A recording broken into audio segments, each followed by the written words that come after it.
Bienvenidos a la clase en modalidad distancia correspondiente a la primera parte del módulo 5, que se titula Aritmética de punto flotante.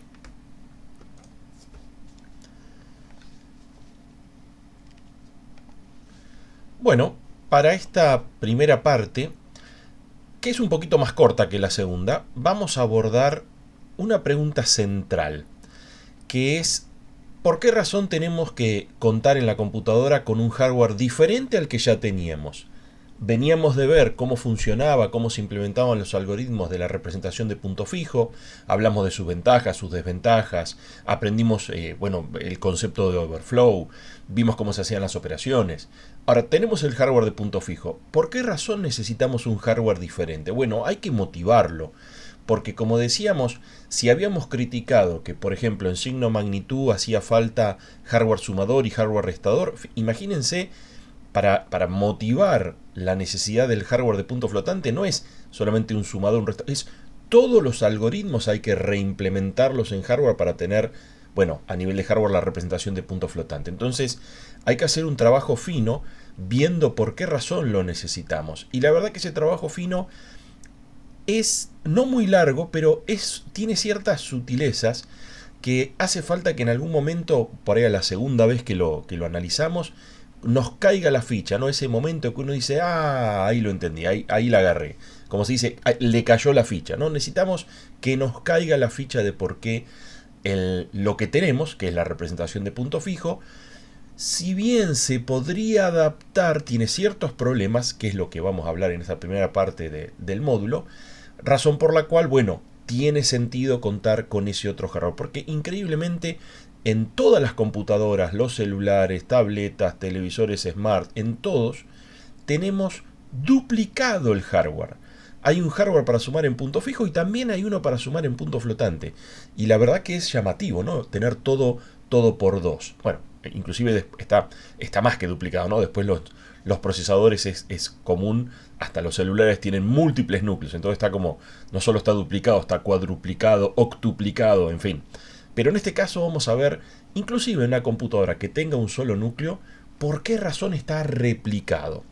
Empecemos viendo qué es lo que tenemos. Lo que tenemos es, lo que conocemos es la aritmética de punto fijo. Y la verdad, hay que reconocerlo, es apropiada, porque tampoco no vamos a ir para el otro extremo, decir, bueno, saquemos el hardware de punto fijo. No, momentito. El hardware de punto fijo es fundamental. De hecho, bueno, es muy importante para las operaciones pseudoaritméticas, cuando hacemos aritmética con las direcciones, cuando trabajamos, por ejemplo, con punteros en el lenguaje de programación C. Lo tenemos que tener, el hardware de punto fijo, eso no se discute. Lo que vamos a hacer ahora es ver por qué razón también necesitamos al otro tipo de hardware, al hardware de punto flotante. Entonces, empecemos viendo para qué nos sirve el de punto fijo y puntualmente en qué dominios de aplicación se le complica al hardware de punto fijo. Bueno, ¿dónde funciona bien? Como dice allí, si tenemos que trabajar con números de base pequeña, con lo que se llama un orden de magnitud acotado. El orden de magnitud vendría a ser la cantidad de dígitos, podemos decir, no una dada base.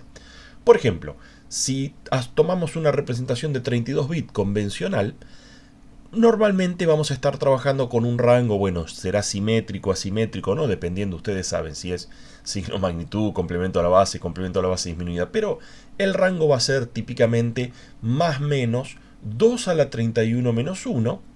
Ok, sería 2 a la 31 en los negativos si fuera complemento a la base. Desde ya, ¿no? Estamos simplemente presentándolo sin entrar en los detalles. Y la verdad que ese número, 2 a la 31, qué sé yo cuánto es. Si hacemos las cuentas, bueno, son algo así como 2.000 millones. Y bueno, parece un número grande. 1.000.000 es un número gigantesco, 2.000 millones es un número, bueno, muy grande. Ok, ¿y cuánto sería si lo tratamos de decir en pocas palabras? Bueno, si escriben el número 2.000 millones, el millón tiene 7 dígitos, bueno, 1.000 millones tiene 10 dígitos, no 3 ceros más. 2.000 millones está bien, es más o menos, son números que tienen 10 dígitos, para los positivos y para los negativos, ¿no? Estamos hablando siempre de punto fijo. Bueno, la verdad que ese rango, aun cuando el número 2.000 millones es un número grande, no es adecuado para ciertos dominios de aplicación. Y típicamente mencionamos dos. Podrían ser aplicaciones científicas o dominios o contextos ingenieriles. no sé, un ingeniero, por ejemplo, le podría interesar calcular, esto es un número que se ha hecho, en el artículo de Wikipedia está el dato, cuánto pesa la pirámide de Giza, ¿no? Esa que está ahí afuera del Cairo, en Egipto, que es gigantesca. Bueno, si haces el peso en kilos, no me lo acuerdo de memoria, es un número gigantesco, que obviamente con esos 10 dígitos que te deja una representación de punto fijo de 32 bits, 10 dígitos en base a 10, no te está alcanzando para representarlo. Y ni que hablar si nos vamos, no sé, a la astronomía y queremos medir, digo cualquier cosa, la cantidad de estrellas de la Vía Láctea, la distancia en kilómetros al agujero negro que está en el centro de la galaxia. Bueno, son todos magnitudes gigantescas desde ya. Entonces, esos 10 dígitos no nos van a alcanzar.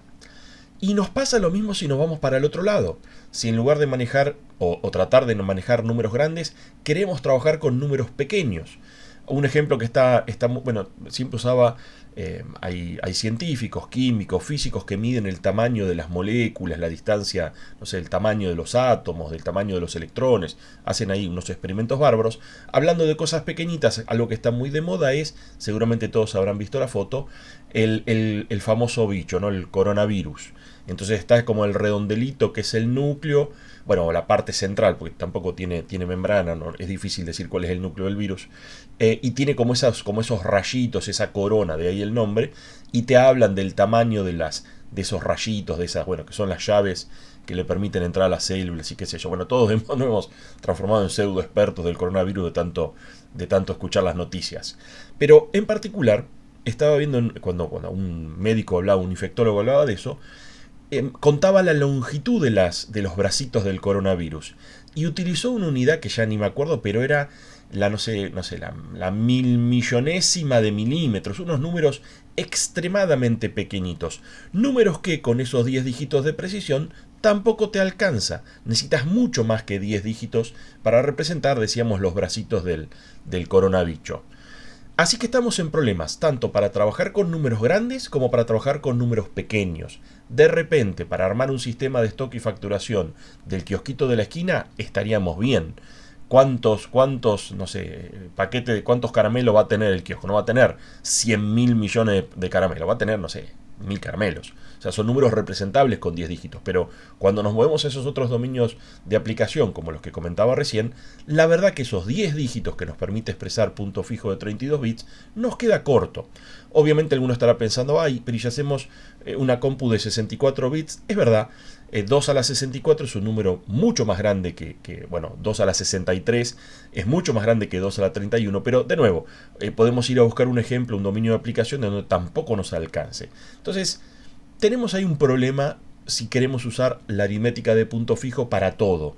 Recuerden que cuál es la intención, no estamos tirando tierra a lo que veníamos de presentar como algo muy interesante en el módulo anterior. La idea aquí es motivar la razón por la cual también tiene sentido tener ese otro hardware, el hardware de punto flotante.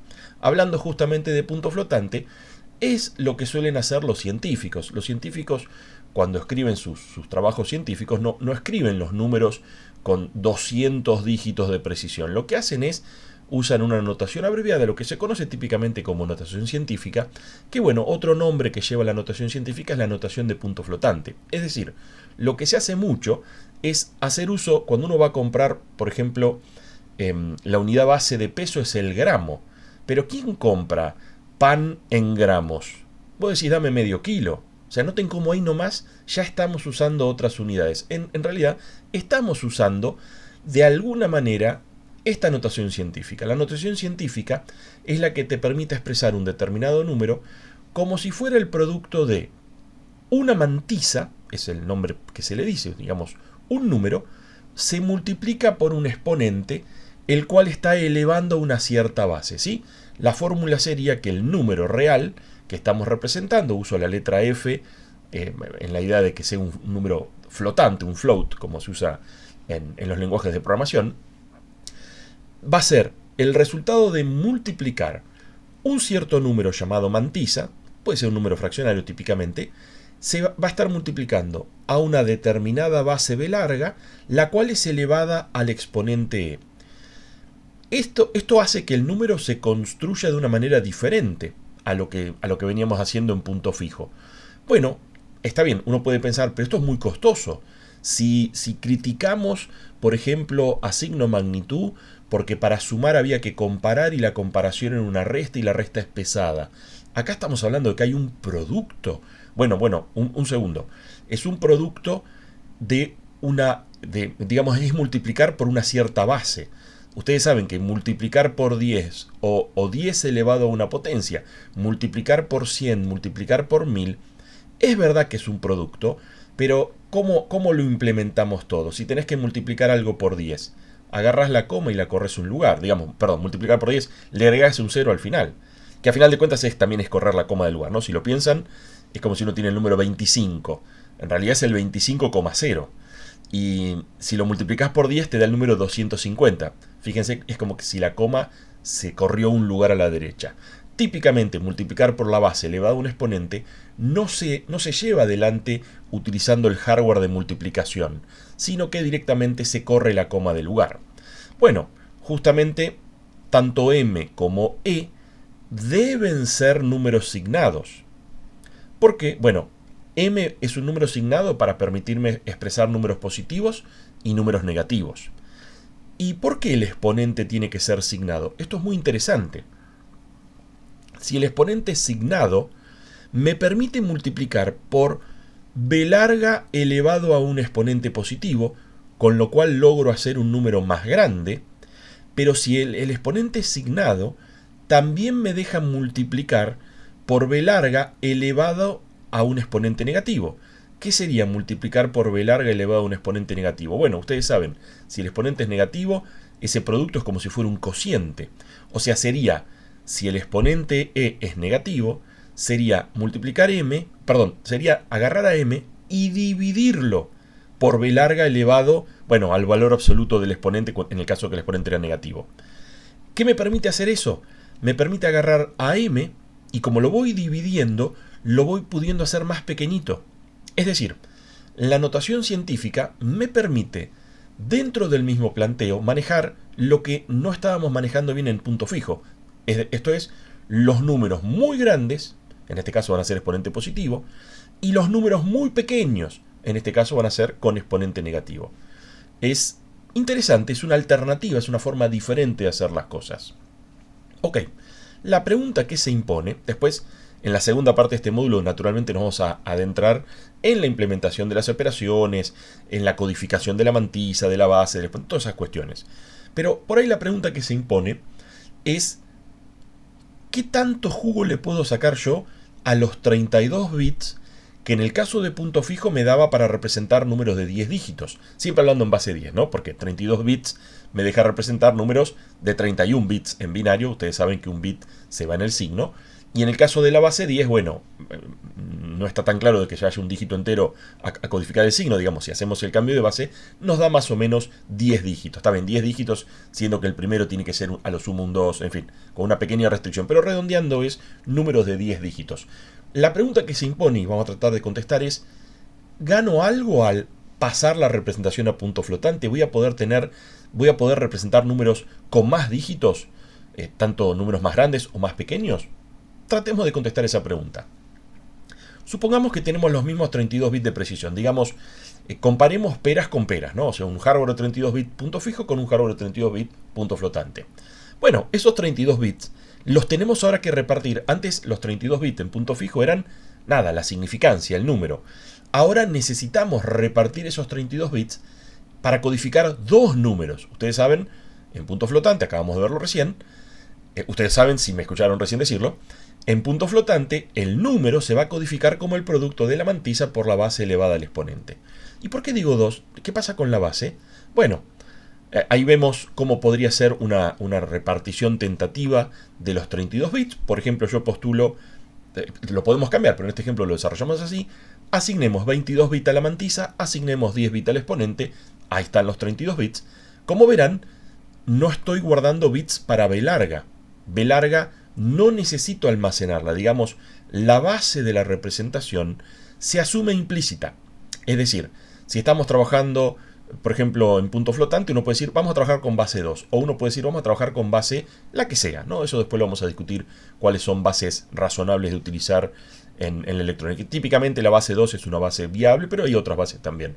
Normalmente la base 10 no es muy utilizada, si bien ustedes van a ver que en algún que otro ejemplo los voy a llevar de nuevo a la base 10, simplemente porque estamos mucho más acostumbrados a la base 10, más allá de que después la base 10 no esté implementada en hardware de esa manera. Entonces, la base B larga yo no necesito gastar bits para codificarla porque es implícita. Esto quiere decir también que no la podemos cambiar a lo largo de una computación. La fija, por así decir, el que fabrica la computadora y bueno, nos movemos dentro de la representación de punto flotante basada en esa base. Lo que sí podemos por ahí jugar un poco, al menos en el ejemplo, es cuántos bits le asigno al exponente y cuántos bits le asigno a la mantisa.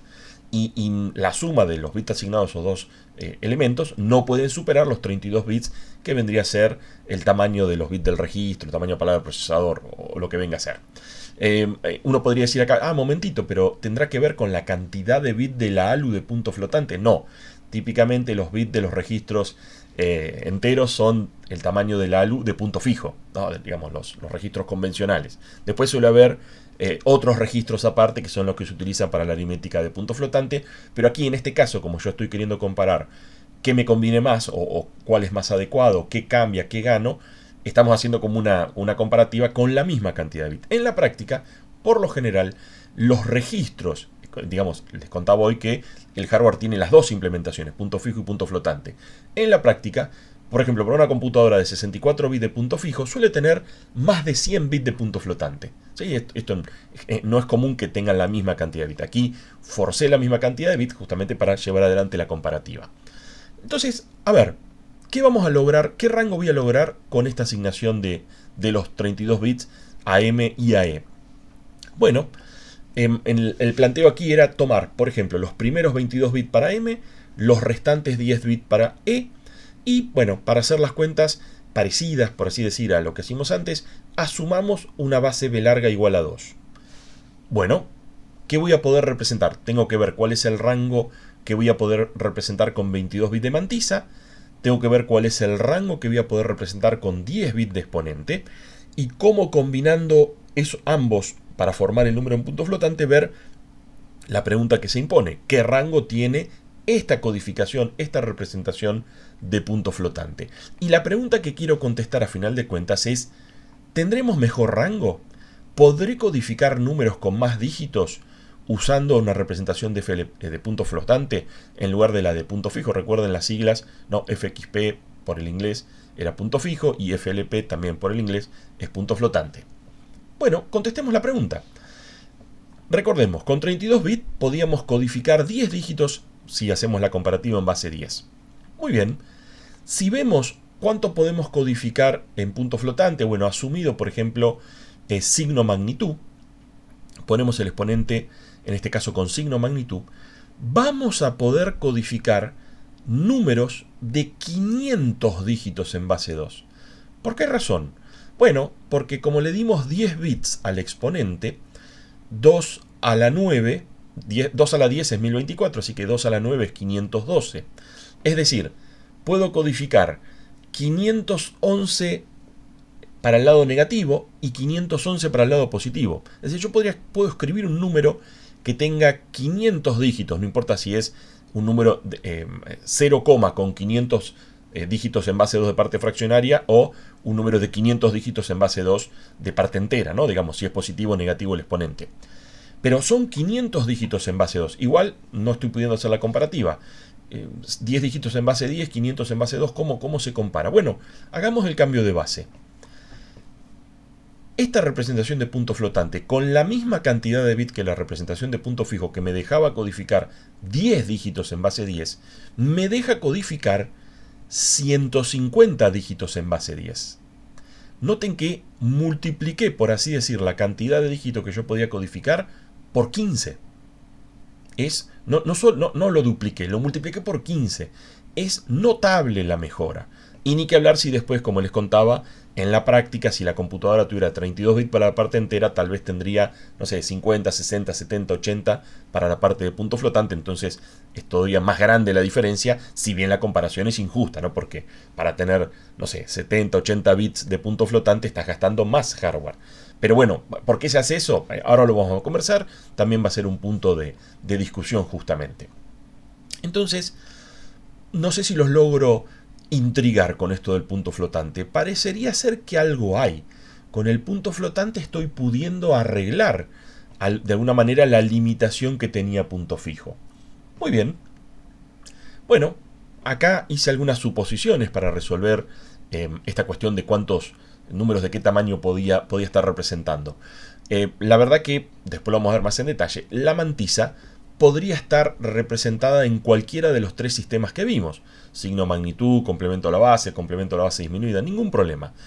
En este caso, la mantisa, al estar multiplicada por la base elevado a un exponente, el exponente, como decíamos recién, que es una multiplicación fácil de implementar porque se implementa corriendo la coma. Bueno, justamente el punto, la coma, de la mantisa se corre hacia los costados en función del valor del exponente. Si el exponente es positivo, la coma se corre, digamos, a la derecha. Si el exponente es negativo, la coma se corre a la izquierda, ¿no? Correr la coma a la derecha es hacer más grande el número, correr la coma a la izquierda es hacer más pequeño el número, ¿no? El valor codificado con la mantisa. Por esa razón, creo que lo habíamos mencionado en algún momento, esta notación se la denomina de punto flotante, que en inglés es floating point, y bueno, FLP es la abreviatura del nombre en inglés de este tipo de representación.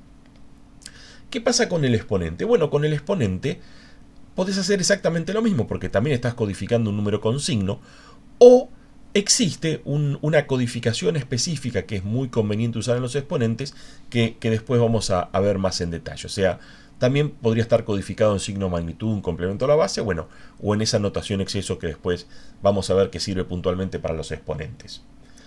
Bueno, la verdad que estamos tentados. Sería interesante tener, si tu dominio de aplicación así lo requiere, la chance de hacer uso, digamos, en un lenguaje de programación. Está bueno poder declarar una variable como entero si la necesitas para, decíamos, representar el stock de caramelos del kiosco de la esquina, o tener en otro programa una variable de tipo float para estar codificando, decíamos, no sé, el bracito de la corona del coronavirus.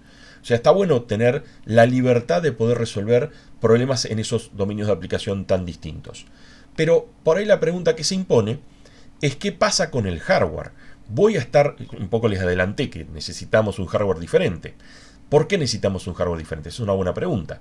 Si recuerdan, cuando nos pusimos a hacer la comparativa entre las representaciones para punto fijo, para números asignados, el factor que determinó con cuál nos quedábamos, con lo que dijimos complemento a la base es la más conveniente, terminó siendo porque era la que tenía una implementación en hardware más económica, con menos requerimientos de hardware. Además de otras ventajas más, ¿no? Pero uno de los aspectos que mencionamos era ¿no? la unicidad del cero, otras razones había, pero nos quedamos con que el hecho de que para sumar solo necesitaba hardware sumador, que no necesitaba hacer dos operaciones, o sea que nos concentramos mucho en cuestiones de implementación.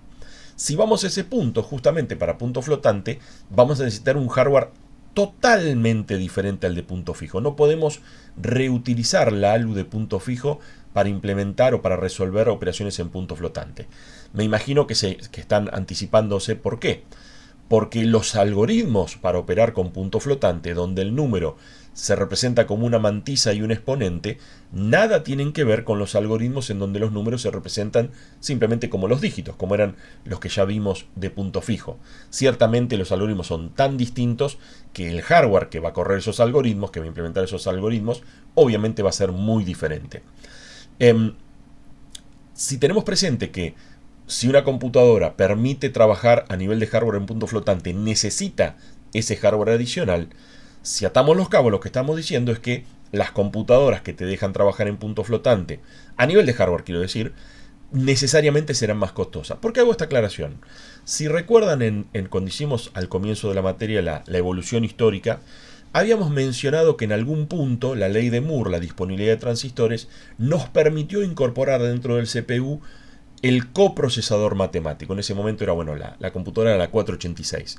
¿Y qué era el coprocesador matemático? Bueno, era justamente el hardware que implementaba los algoritmos de operación en punto flotante. ¿Y qué pasa? ¿Vos podías tener una computadora sin coprocesador?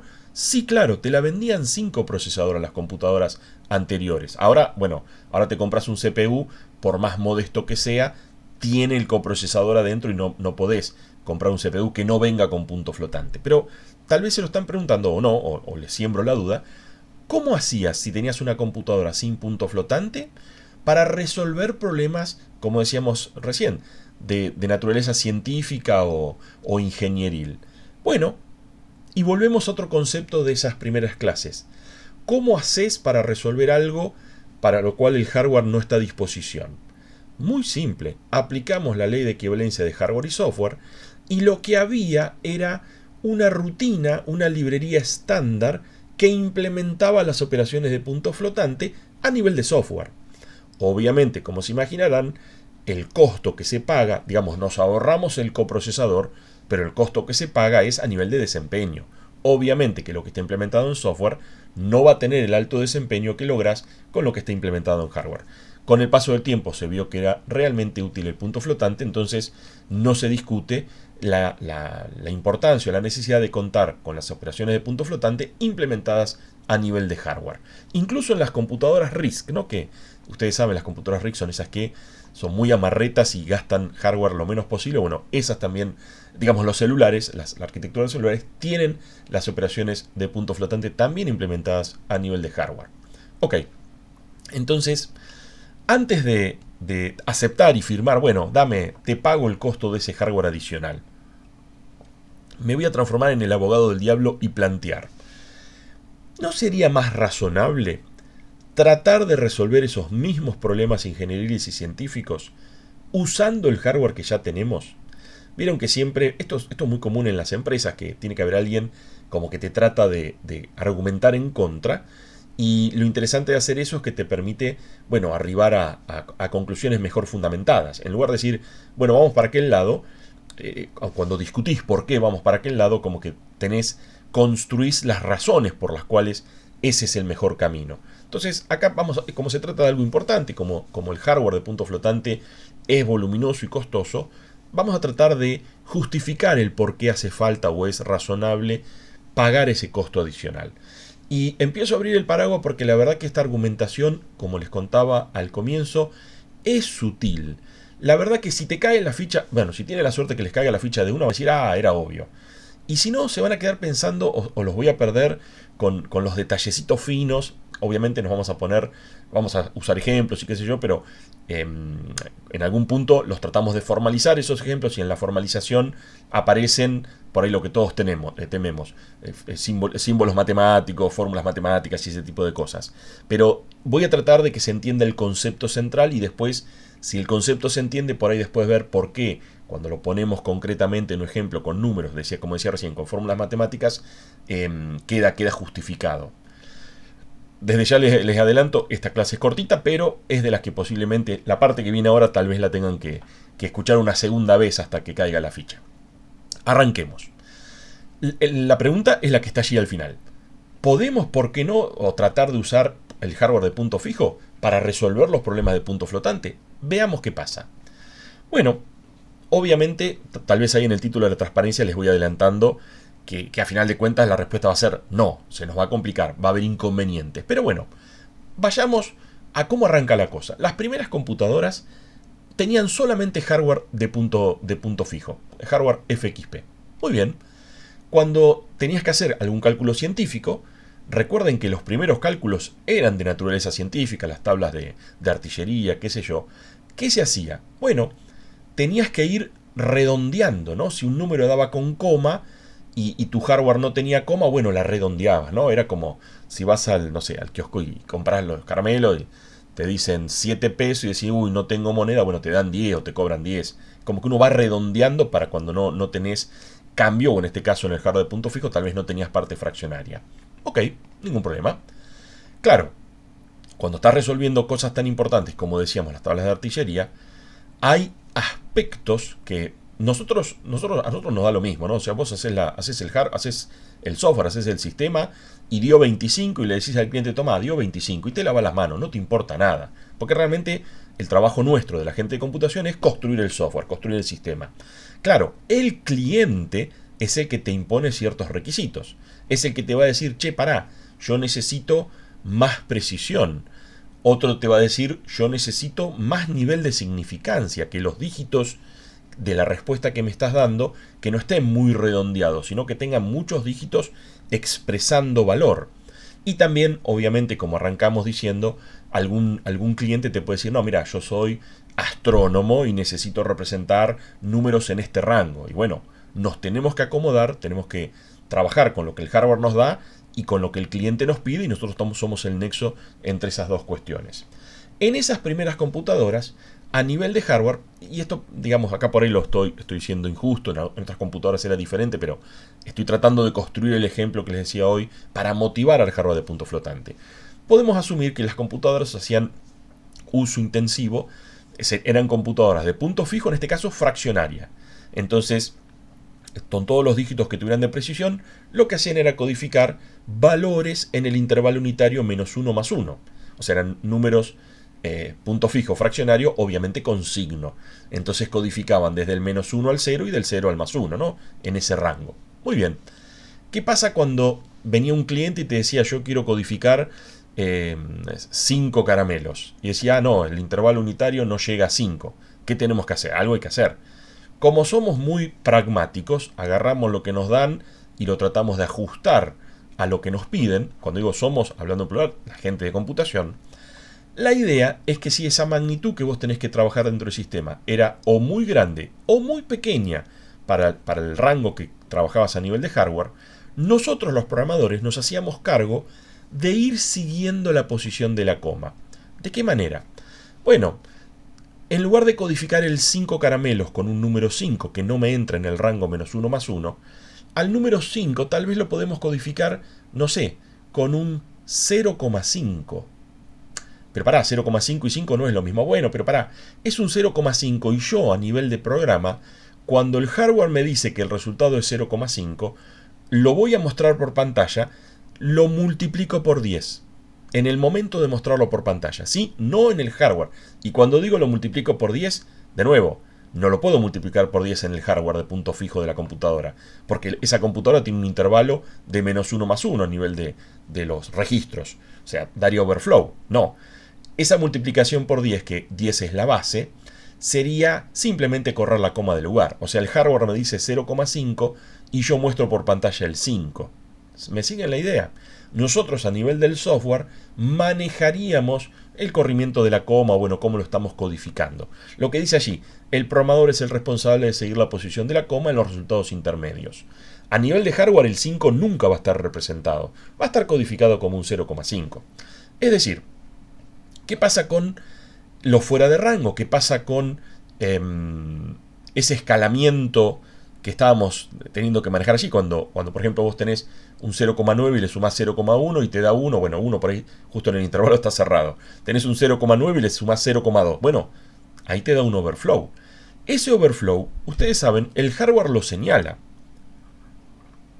Y está en nosotros tomar esa señal y hacer algo al respecto. Típicamente, cuando se señalaba el overflow, a nivel de software, si estamos haciendo esto de después permitir codificar el 5, el 8, el 20 con este intervalo unitario, lo que tenemos que hacer a nivel de nuestro programa es, dio overflow. Bueno, tengo que usar otro factor de escalamiento, tengo que cambiar cuánto corro la coma.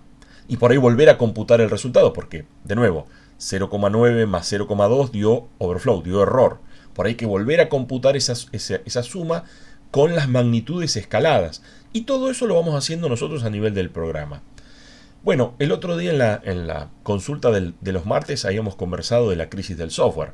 Y que la crisis del software tenía su origen en lo difícil que es programar. La verdad que ya me estoy preocupando si para trabajar con punto fijo le tenemos que poner más responsabilidades, esto que decíamos allí, de que el programador sea el responsable de seguir la posición de la coma. La verdad que en lugar de resolver la crisis del software la estamos empeorando, pero lo peor todavía no llegó. Es decir, lo que veníamos diciendo recién, los números con los cuales tenemos que trabajar en nuestro dominio de aplicación sin duda no van a entrar en ese rango, por ende va a haber muchos desbordes, muchas posición de coma que ir siguiendo. Entonces, ¿qué teníamos que hacer para que entre en ese rango? Bueno, teníamos que, al número que estábamos queriendo representar, que nuestro cliente dijo, mira, yo trabajo con estas magnitudes, bueno, tenían que ser escaladas. Si era un número muy grande, tenía que ser escalado para abajo. Si era un número muy pequeño, tenía que ser escalado para arriba. ¿Para qué? Y para que sea representable en ese rango unitario. Obviamente que por ahí uno dice, pero pará, si un número muy pequeñito, pero está entre 0 y 1, tiene que ser representable. No, un momentito, porque ese rango no es el rango real. No es el rango real, vendría a ser el rango sobre los números máquina. Entonces también puede pasar que haya números muy pequeñitos reales que no son números máquina. Y bueno, para que no haya tanto error, tienen que ser escalados. En ese caso, escalados para arriba. Bueno, claro, cuando terminamos de computar con los números escalados, el número que me dio, por ejemplo, si yo hago 0,2 más 0,2, me da 0,4. Yo no puedo mostrar 0,4 por pantalla, porque tal vez el 0,2 representaba un 20. Entonces, ese 0,4 hay que devolverle la escala, hay que transformarlo en 40, ¿no? Pues estábamos realmente computando 20 más 20, usando el hardware que solo representa números en el rango unitario de menos 1 a 1. Entonces, más trabajo para el programador. No solo hay que transformar el número cuando entra al programa, para que entre en el rango que maneja el hardware, sino que al final de la computación, durante la cual uno fue manejando, atajando los overflow, etcétera, etcétera, cuando había un overflow había que cambiar el factor de escalamiento, todas esas cuestiones, al final de esa computación no lo puedes mostrar directamente, tenés que, de nuevo, como desconvertirlo, quitar el factor de escalamiento que le aplicaste al comienzo. Hasta ahora se podría, de alguna manera, lo que no estamos resolviendo a nivel de hardware, le pusimos más piedras en la mochila del programador. Pero alguien podría decir, ¿sabes qué? Bueno, báncatela. A veces nos lo dicen. Bueno, si no hacemos estas transformaciones a la entrada o a la salida, el problema es que el hardware produciría un resultado carente de sentido. Ustedes saben, al primer overflow, porque si pensamos en FXP, cuando hago 0,9 más 0,2, ¿cuánto da? Da 0,1 o peor, da menos 0,1, ¿no? Porque no sé si era signo magnitud, qué diablos. Si el signo le cae, si el carry cae a la posición del signo, lo transforma en negativo, o sea, se rompe todo. O sea, ciertamente, si no tenemos cuidado de escalar al entrar y escalar al salir, bueno, sobre todo escalar al entrar, luego la computación va a dar un resultado incoherente y después tal vez le vamos a dar ese resultado incoherente al cliente y bueno, la historia no termina bien, ¿no? El cliente no va a decir, ¿qué me estás diciendo? Que esto da negativo si era 0,9 más 0,2, ¿no? Ciertamente nos jugamos el prestigio, bueno, o justificamos el haberle cobrado al cliente en el caso de que el programa funcione. Si el programa anda para el diablo, estamos en problemas. Entonces, ¿se podría resolver usando FXP con escalamiento? Da la sensación que sí. Pero hay un problema, justamente, que es producto de usar los factores de escalamiento. Para que se entienda un poquito más qué es esto de los factores de escalamiento, la verdad que es algo, tal vez no con este nombre, pero es algo que lo usamos siempre. Siempre. Estamos muy acostumbrados a usarlo, incluso aunque no nos hayamos dado cuenta. ¿Cuándo se usan los factores de escalamiento? Bueno, en la situación de recién. Lo que pasa es que la situación de recién es bien puntual de estar trabajando con hardware de punto fijo. No todo el mundo trabaja con hardware de punto fijo, pero problemas de escalamiento tiene todo el mundo. Les pongo un ejemplo. Este es un ejemplo medio viejo, pero bueno, como estamos en la Argentina todo se va refritando y el amor-odio con el dólar sigue vigente incluso 5 años después de esta captura del diario. Esto era de, bueno, cuando no había cepo, que vos podías comprar dólares y entonces analizaban quién estaba comprando los dólares, qué sé yo. Pero fíjense, dice cómo son las compras de los dólares y habla de que se compró 1614, ¿no? Aquí, ratón querido, aquí en el medio, 1614. La verdad que si compraron 1614 dólares, no vale ni la pena dar una noticia, ¿no? Bueno, es mucha plata, $1000 para una persona, pero $1000 para un país es poca plata. Bueno, pero momentito, hay algo más. ¿Qué me estoy equivocando si pienso que ahí dice 1614? Hay un dato que está acá arriba. El factor de escalamiento. Ese 1614 en realidad son 1614 millones de dólares, ¿sí? Fíjense cómo es un número fácil de escribir y lo mismo pasa con todos los demás.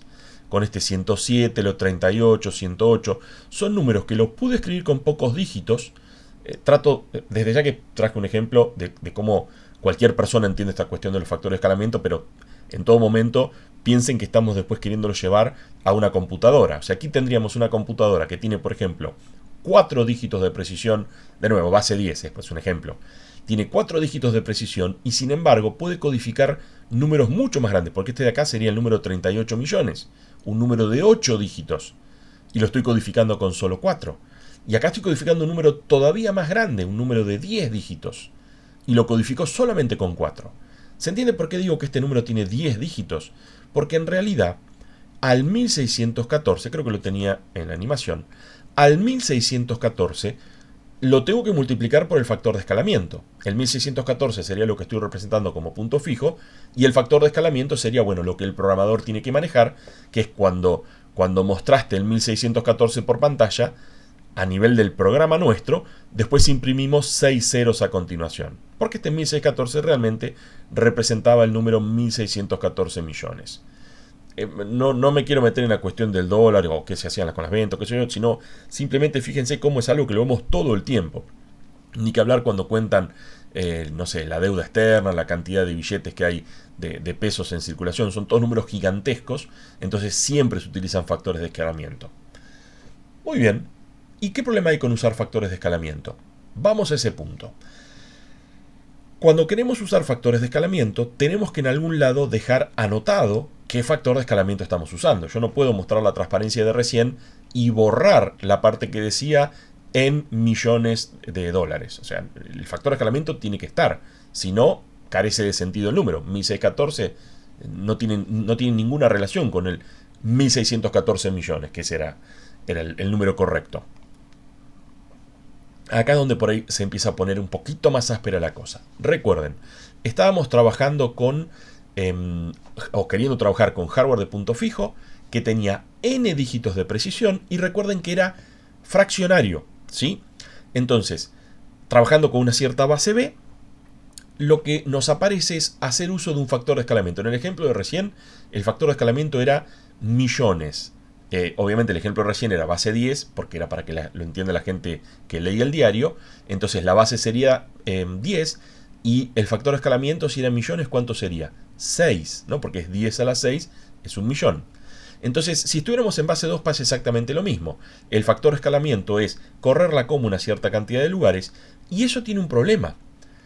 Porque el valor absoluto de lo que uno puede representar cuando hay un factor de escalamiento, el menor número que uno puede codificar se ve afectado por el factor de escalamiento, ¿sí? Acá me estaba aprendiendo yo con los subíndices.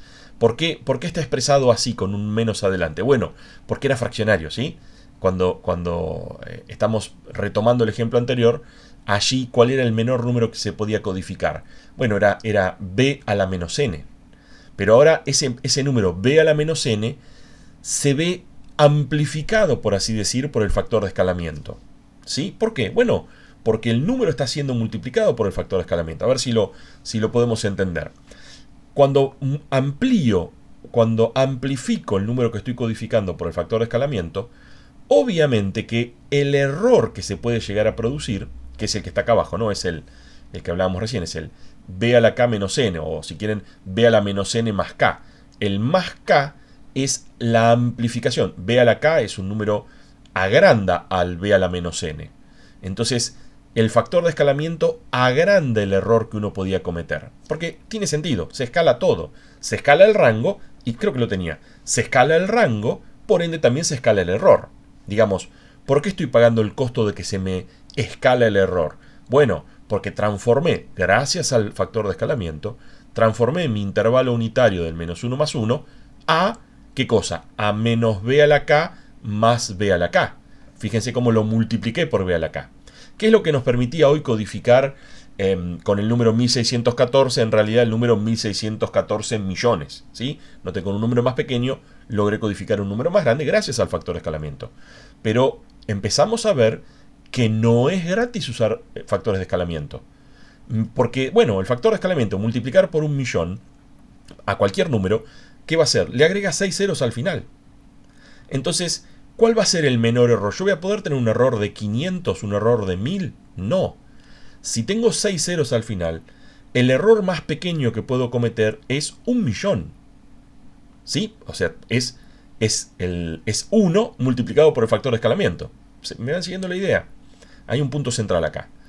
Muy bien el factor de escalamiento, me amplía el rango, me deja resolver problemas que antes no podía, pero con una salvedad. Me amplifica el error también, guarda con eso. Y no es el único problema, cuando ahí en el título de la transparencia un poco anticipa el final de la historia. El problema que tengo con los factores de escalamiento, increíblemente, no es lo que está mencionado aquí en rojo, que escala el error. Tenemos otro problema más, vamos de a poco. ¿Por qué no es tan grave que se amplíe el error? Bueno, porque la pérdida de precisión producto de que se amplificaron los errores, ¿sí? Cuando el error es más grande, me baja la precisión. La verdad que esa pérdida de precisión yo la podría remediar. Por ejemplo, ¿por qué no usamos aritmética de punto fijo de múltiple precisión? Era una posibilidad, estaba a disposición. En un hardware de 32 bits, hago uso de 2 palabras de 32 bits y trabajo sobre un número de 64 bits. Dupliqué la precisión. Yo podría salir a compensar los problemas que me causa el factor de escalamiento haciendo uso, bueno, de esta aritmética de precisión múltiple. Como decíamos, usamos muchas palabras para codificar cada magnitud. Obviamente no es gratis, porque usar más de una palabra me termina implicando tanto mayor costo a nivel de tiempo, porque lo que hacíamos era operar con los primeros 32 bits, operar con los segundos 32 bits, es decir, el tiempo normalmente es el doble, pero también me afecta a nivel de espacio de almacenamiento. Tiene sentido, porque si lo que antes guardaba en 32 bits ahora ocupa 64, bueno, ocupa el doble. O sea, guarda que el costo no es gratis, pero podríamos llegar a solventar esa ampliación, como dice ahí arriba, esa pérdida de precisión. Realmente hay otro problema más. Si tenemos cálculos largos, que típicamente en un programa científico por ahí un dato se multiplica por otro, se suma con otro y estamos trabajando un buen rato, este escalamiento y esta extensión de la precisión, bueno, no es trivial saber si me arreglo con precisión doble, si necesito precisión cuádruple, o también ir siguiendo los factores de escala, o ver la magnitud del error, ir viendo si se me acrecienta el error absoluto o no. No es nada trivial. Lo sabíamos. Le pusimos en la responsabilidad, en los hombros del programador, ir llevando todos estos asuntos de los factores de escalamiento. Bueno, pero acá está el problema central de usar factor de escalamiento. Solo se puede usar un único factor de escala para un dado conjunto de operandos. ¿Por qué razón? Porque la verdad, si el número, como decíamos hoy, 1614, yo no le puedo sumar un 5. Y uno dice, bueno, 1614 más 5, 1619. No, porque 1614 está multiplicado por millones. Y si yo le quiero sumar 5, el resultado correcto no es 1619 millones. Es 1614 millones 5. ¿Sí? ¿Se entiende lo que digo? ¿Qué pasa si sumamos, si operamos sobre números en punto fijo multiplicado por distintos factores de escalamiento? Bueno, lo que va a pasar es que vamos a meter la pata. Vamos a estar sumando, por ejemplo, decenas con centenas, unidades con unidades de 1000. Estamos mezclando las cosas. Recién sumábamos sin querer unidades con unidades de millón y daba obviamente cualquier pavada el resultado. O sea, nos tenemos que asegurar, en el contexto de ese arduo análisis matemático y de cómputo lateral que decíamos antes, nos tenemos que asegurar que todos los operandos que van a relacionarse entre sí usando el hardware de punto fijo estén todos multiplicados por el mismo factor de escalamiento. Hasta acá venimos bien, porque venimos logrando, con sudor y lágrimas prácticamente del lado del programador, por parte del programador, venimos logrando resolver las limitaciones de la representación de punto fijo con este asunto del factor de escalamiento. Pero acá nos apareció un problema serio. Y para que se entienda por qué es un problema serio, lo vamos a desarrollar con un ejemplo. Justamente, ¿por qué es un problema serio? Porque la introducción del escalamiento único para todos los operandos va a acarrear importantes pérdidas de significancia. Y lo quiero ilustrar con un ejemplo para que se entienda mejor. Hace unos años atrás, bueno, toda esta parte, toda esta aplicación la incorporé en el 2016, así que había tomado esa captura del diario y también tomé una captura de Mercado Libre. Recién estaba revisando a ver si se mantienen los precios y sí, había una Ferrari que no es convertible, la Spider, la F430 Spider es esta que está allí. Está la misma a la venta, pero no convertible, y en lugar de 528.000 está a 499.000. La verdad que se ha mantenido. Es increíble que un auto valga $500.000, pero bueno, en ese momento valía ese dinero. No sé si alguien eventualmente lo terminó pagando. Ok, está esa Ferrari. Si tenés esa plata, puedes ir y comprarla. Pero para que se entienda el ejemplo, vamos a suponer que yo también me quiero comprar el llavero original de Ferrari. El llavero original de Ferrari es ese que está allí, que fíjense que tiene un poquito de fibra de carbono y qué sé yo, para que sea como más vistoso. Y si vas al catálogo, bueno, al menos en el 2016, en el catálogo oficial de Ferrari, ok, esta Ferrari de Mercado Libre, esto no es un concesionario de Ferrari, como verán, es un concesionario que vende autos usados, pero permítame el ejemplo de decir como que estaba a la venta en un concesionario de Ferrari y ahí también podías comprar el llavero. El llavero vale, en esa oportunidad valía $39, ese llavero que ven allí. Ok, y ¿cómo me afecta esto? ¿Qué relación tiene esto con los factores de escalamiento y con la unidad, con la operatoria en punto fijo? Pensemos, por ejemplo, que estamos queriendo implementar un software para la concesionaria de Ferrari. Y supongamos que el hardware que tenemos a disposición, de nuevo, lo llevamos a base 10 porque recuerden, la intención es que se entienda. Si lo entendemos a nivel intuitivo, después por ahí podemos entenderlo sí a nivel más concreto cuando vamos a la base 2 como corresponde. Entonces, supongamos que tenemos a disposición hardware que representa 3 dígitos base 10, pero fraccionarios, representando una codificación punto fijo fraccionaria. Entonces, yo solamente puedo codificar con base 10 números que van del -1 al 1, pero con 3 dígitos. O sea, puedo codificar el 0,123 o algo por el estilo, pero va a ser siempre fraccionario, de -1 a 1. Parecido al ejemplo que veníamos usando antes. La pregunta que se impone es, ¿qué factor de escalamiento necesitaría o me conviene usar para cada caso? Para la Ferrari, $528.000. ¿Cómo lo puedo codificar como un número entre -1 y 1? Bueno, ¿por qué no? Usamos millones de dólares como factor de escalamiento. Entonces, 528.000, ¿cómo lo codifico con 3 dígitos base 10 fraccionario? 0,528. Si ustedes hacen la cuenta, 0,528 por 1.000.000, ¿cuánto les da? 528.000. Está perfecto. Para el caso del llavero, si lo piensan, es 0,39. Podríamos codificarlo con un factor de escalamiento en 100. Funcionaría, ¿no? 0,39 por 100 da 39.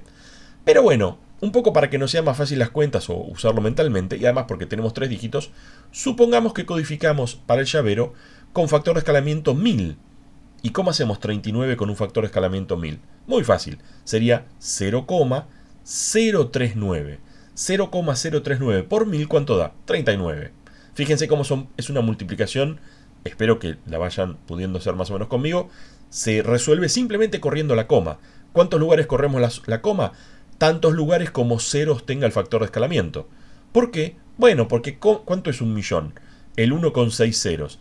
Y si lo escribís como si fuera una base elevada a un exponente, bueno, es 10 elevada a la 6, justamente. Fíjense que es 10 elevado a la cantidad de ceros. ¿Cómo es 1000? 1000 es el 1 con 3 ceros. Bueno, es 10 a la 3. Sí, cierra. Y esto además se verifica también en otras bases. En cualquier base se cumple. Bueno, ahora la pregunta que se impone, que es el problema central que tenemos con el escalamiento, es ¿qué pasa si el software de stock y facturación de la concesionaria Ferrari le tiene que hacer la factura al cliente que se acaba de comprar la Ferrari y que, como decíamos, también se llevó un llavero? Bueno, si vos querés sumar 528.000 con 39, usando el hardware de punto fijo, como sabemos, tenemos que usar el mismo factor de escalamiento. Entonces, ciertamente tenés que usar el factor de escalamiento más grande. Porque si uno tiene que sacrificar precisión, siempre querés sacrificar precisión en la magnitud más pequeña, porque va a tener un impacto menor.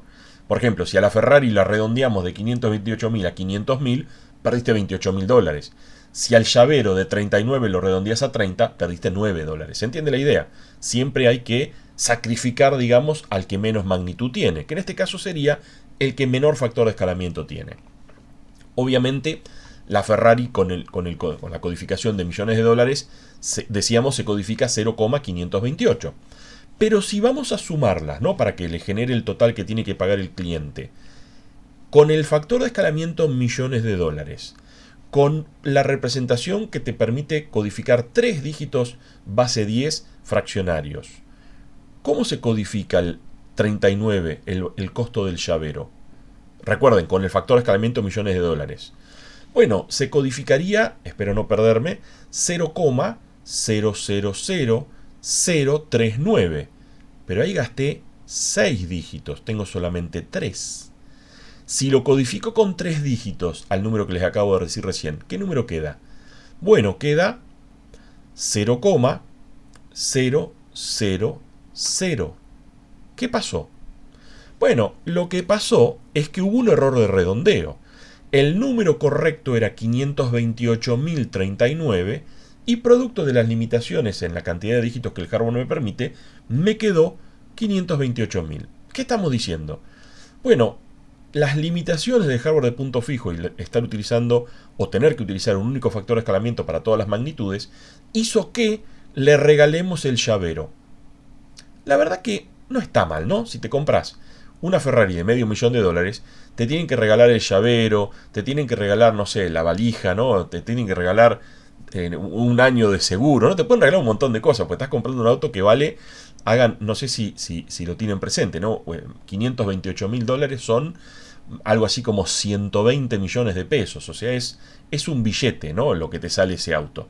Así que, como decíamos, te pueden regalar el llavero, te pueden darnos una caja de bombones, un montón de regalos te pueden hacer. Te pueden dar un celular, qué sé yo. Te pueden tentar con muchas cosas para que para que lo compres. Pero momentito, acá no estamos hablando de qué le conviene hacer a la concesionaria como política comercial. Acá estamos hablando de que tenemos un problema. El hardware te obligó a regalarle el llavero. Y el problema es peor aún. Porque ¿qué pasa si voy yo, que es, bueno, espero no desilusionarlos, pero no tengo $528.000 para comprarme una Ferrari? Pero por ahí sí puedo juntar $39, más allá de que es un llavero caro. Por ahí, para darme el lujo, le pongo al Fiat 600, le pongo un llavero de Ferrari original y me siento que manejo una Ferrari. Podría funcionar. Por ahí junto $39 y voy a comprar al concesionario. Si me dejan entrar, por ahí me sacan escobazo, pues me ven la pilcha, qué sé yo, me sacan a patada. Pero supongamos que me dejan llegar y compro. Pero ¿qué pasa? Me van a cobrar con el sistema de stock y facturación de la concesionaria. Sistema de stock y facturación que, como tiene que usar el mismo factor de escalamiento para todo, ¿qué factor de escalamiento usaba para el llavero también? Porque tal vez yo en esa me tentaba, iba a comprar el llavero y después digo, ¿sabes qué? Me llevo la Ferrari también. Entonces el sistema tiene que tener contemplado y estar codificando todos los valores con el mismo factor de escalamiento, valores que eventualmente se podrían operar entre sí. Así que al llavero lo va a estar codificando con el factor de escalamiento millones de dólares, por ende, en el sistema su valor es 0, y si yo voy y me compro un llavero, me dan el llavero y cuando le digo, ¿cuánto te debo? Me dice, no, nada, está bien, llévatelo. Porque el sistema le dice 0. ¿Me siguen? Y por ahí me avivo y le digo, che, dame 10 llaveros. Y cuando suma 10 veces 39 codificado con las restricciones del caso, ¿cuánto da? 0 más 0 más 0 más 0 le da 0. Y ahí nomás armamos una startup que consiste en ir a comprarle llaveros a la concesionaria, llaveros originales a la concesionaria Ferrari y después, no sé, venderlo en Mercado Libre, ¿no? Pues en lugar de venderlo a $39, lo vendés a no sé, 500 pesos y lo vendes regalado. Igual ganas plata, ¿no? Porque yendo a la concesionaria, producto de las limitaciones de tener el factor de escalamiento único, internamente en el sistema de stock y facturación el costo del llavero era 0. Empiezan a ver que la verdad es un problema serio esto que estamos mencionando de tener un factor de escalamiento único. Ok, tratemos de pasarlo en limpio. Hasta acá venía en un ejemplo y medio hasta de fantasía lo dirá la concesionaria de Ferrari, qué sé yo. Pasémoslo en limpio. Escribámoslo en notación matemática. Ok. Como vimos, la diferencia entre el factor de escala común B a la K para un número que se codifica, digamos que tiene un orden de magnitud B a la Z, que es lo del orden de magnitud, la cantidad de dígitos. Obviamente, si yo quiero codificar el 528.000 que tiene 6 dígitos, con un factor de escalamiento de 1.000.000, que tiene también, el K es igual a 6, ahí no habría problema. El problema surgía cuando yo quería codificar 39, que sería orden de magnitud 2, y lo codificábamos con ese factor de escalamiento 1.000.000. ¿Por qué razón? Bueno, porque cuando el orden de magnitud es menor al factor de escalamiento, o si querés mucho menor al factor de escalamiento, vamos a tener dentro de la representación, dentro de la computadora, vamos a tener k menos z menos un ceros a la izquierda. Fíjense qué es lo que nos había pasado hoy. Si lo llevo otra vez al ejemplo del llavero, si aquí hay un 6 y aquí hay un 2, te quedan 6 menos 2 menos 1, es decir, te quedan 3 ceros a la izquierda. Así que esos 3 ceros a la izquierda terminan siendo lo que en una representación que tiene precisión de 3 dígitos eran... Ok, aquí por ahí lo estoy... No sé si se adapta al ejemplo de base 10, sí, funcionó bien. Se termina codificando con 3 ceros a la izquierda, y como solamente tenías lugar para 3 ceros... Atención, son ceros a la izquierda, ¿no? En la parte fraccionaria, por ahí uno tiene ese como insulto de alto nivel que dice vos sos un cero a la izquierda. Sí, momentito. Los ceros a la izquierda son inútiles en los números enteros. Los ceros a la izquierda en los números fraccionarios son importantísimos. Son tan importantes, síganme, como los ceros a la derecha en los números enteros, ¿no? El 10 tiene un 0 a la derecha, pero ese 0 es importantísimo. Es el que transforma el 1, lo transforma en un 10. Ahora, el 0,1, el número entero 0,1, tiene un 0 a la izquierda que no sirve de nada. Lo podés borrar y no cambia el valor. Con los números fraccionarios pasa lo mismo. El número 0,01, ese 0 a la izquierda, después de la coma, es importantísimo. Porque si no, el 0,01 se te transforma en 0,1. ¿Sí? Tengan presente que esos ceros a la izquierda no los podés obviar, tienen que estar, son muy importantes. El problema surge cuando, por las condiciones del dominio de aplicación, terminas teniendo tantos ceros a la izquierda como precisión te permitía la computadora. Porque en ese caso, el valor, lo vimos recién, lo que costaba un llavero se te escurre entre las manos y te queda un 0. O sea, se destruyó. Y esto es muy interesante. Siempre hablamos en general de lo que es el error absoluto, ¿no? Que es decir, bueno, ¿cuánto fue el error absoluto? 39. Sí, pero fue un error de 30, que parece poca cosa si manejas un factor de escalamiento de 1.000.000, claro. Pero un momentito, el error fue 39. ¿Por qué fue 39? Y porque el ejemplo era 528.039 y nuestro sistema codificó solamente 528.000. La diferencia, ¿cómo se calcula, cómo se obtiene el error absoluto? El error absoluto es ni más ni menos que el valor absoluto de la diferencia entre lo que tenía que dar y lo que dio, ¿sí? Cuando uno va a hacer una compra y te venden, compras, no sé, un kilo de pan y te dan un kilo 100, decís, el error fue 100 gramos. Pero el error también es 100 gramos si te dan 900. Noten cómo lo que hay que hacer siempre es valor absoluto de la diferencia entre lo que me tenían que dar y lo que me dieron. O en el caso del hardware, lo que el hardware tenía que dar y lo que el hardware dio. Y ese es el error absoluto. Ahora, otro dato importante es el que se llama el error relativo. El error relativo es el que se fija la magnitud del error absoluto, pero en relación a lo que estabas pesando, midiendo. En el caso del pan, 100 gramos sobre un kilo, ¿cuánto es la magnitud del error? 10%.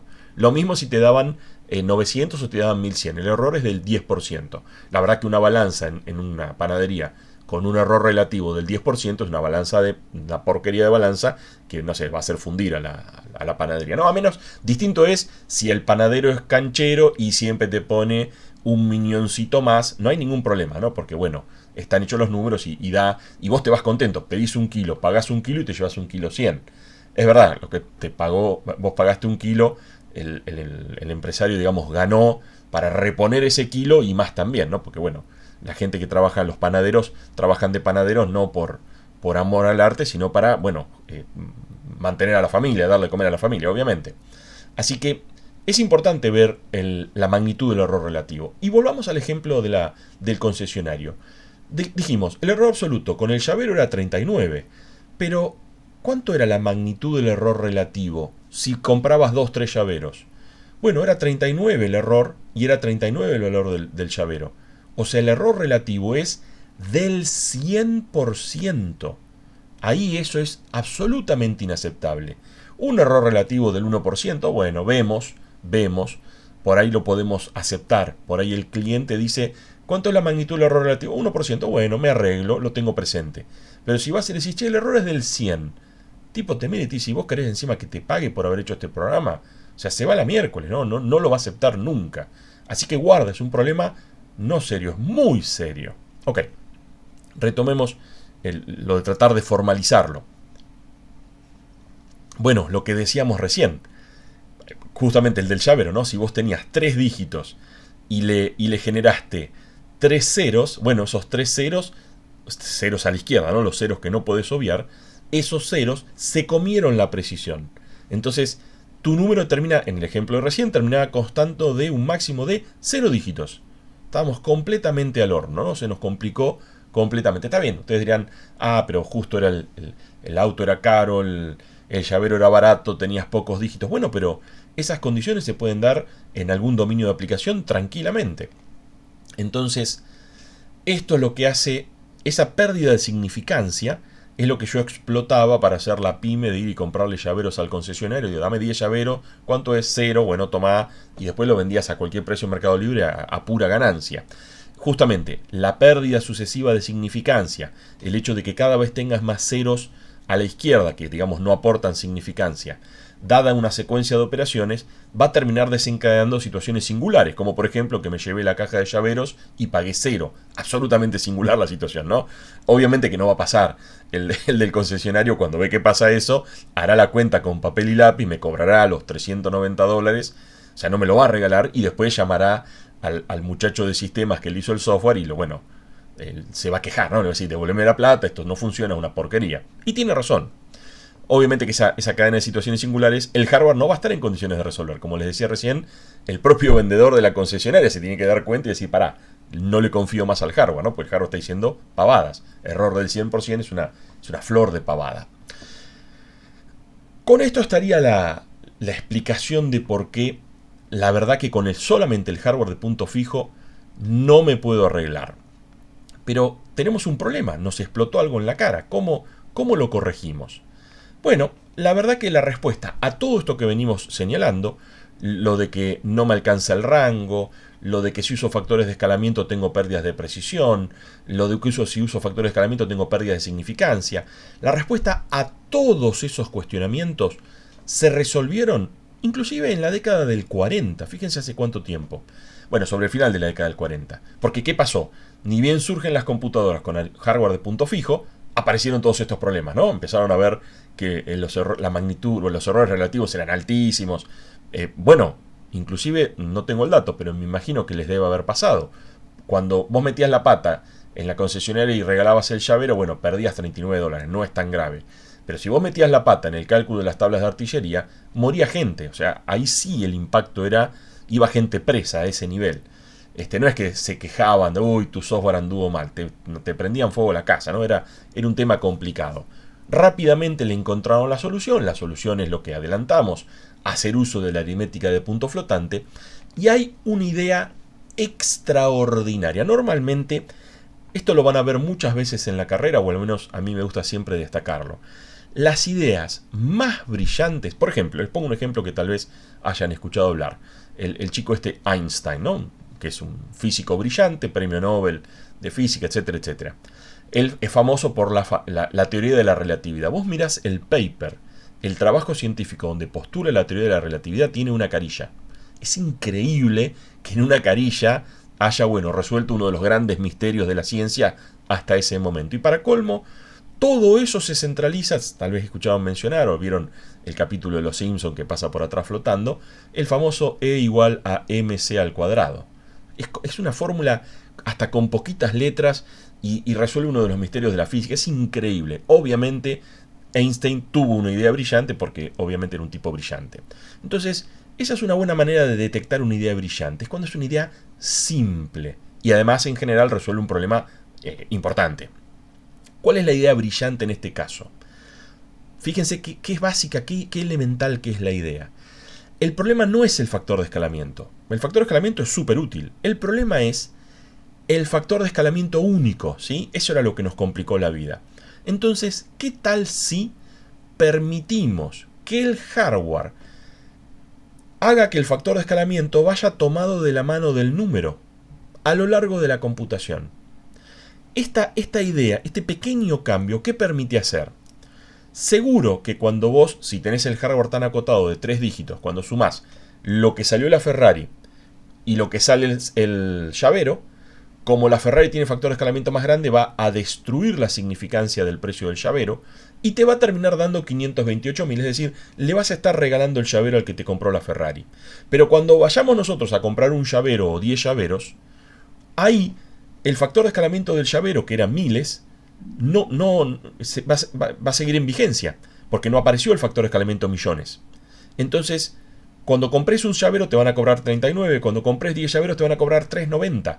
Fíjense que hasta 3.90 es representable con el factor de escalamiento 1000. O sea, es una exquisitez, una idea simple. Ok, lo tenemos que hacer después a nivel de hardware, permitir que el factor de escalamiento esté en todos lados. Bueno, ¿qué es el factor de escalamiento? El exponente. Y fíjense cómo achicamos los dígitos de la mantisa para permitir que el exponente entre dentro del número notación de punto flotante.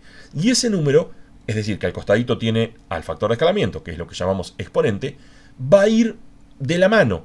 Y bueno, vamos a ver en la segunda parte de este módulo, cuando empecemos a ver cómo se implementa a nivel de hardware estas operaciones, cómo hasta último momento se preserva el factor de escalamiento y se lo cambia solamente si hace falta cambiarlo. Adelantamos recién que cuando sumábamos la Ferrari con el llavero, hay un factor de escalamiento, se ajustaba y había pérdida de precisión, pérdida de significancia puntualmente, pero cuando hacíamos la suma de 10 llaveros, ahí no hacía falta ajustar nada y manteníamos el mismo factor de escalamiento. Vamos a ver en la segunda parte de este módulo cómo todas esas cuestiones son tenidas en cuenta a nivel de la implementación de las operaciones. Lo que decíamos recién, ¿no? Todas las magnitudes del sistema van a preservar hasta el último momento posible. El último momento posible es hasta que entran a la ALU de punto flotante. Y a veces, entrando a la ALU de punto flotante, preservan la significancia, porque tal vez no hizo falta cambiar el factor de escalamiento.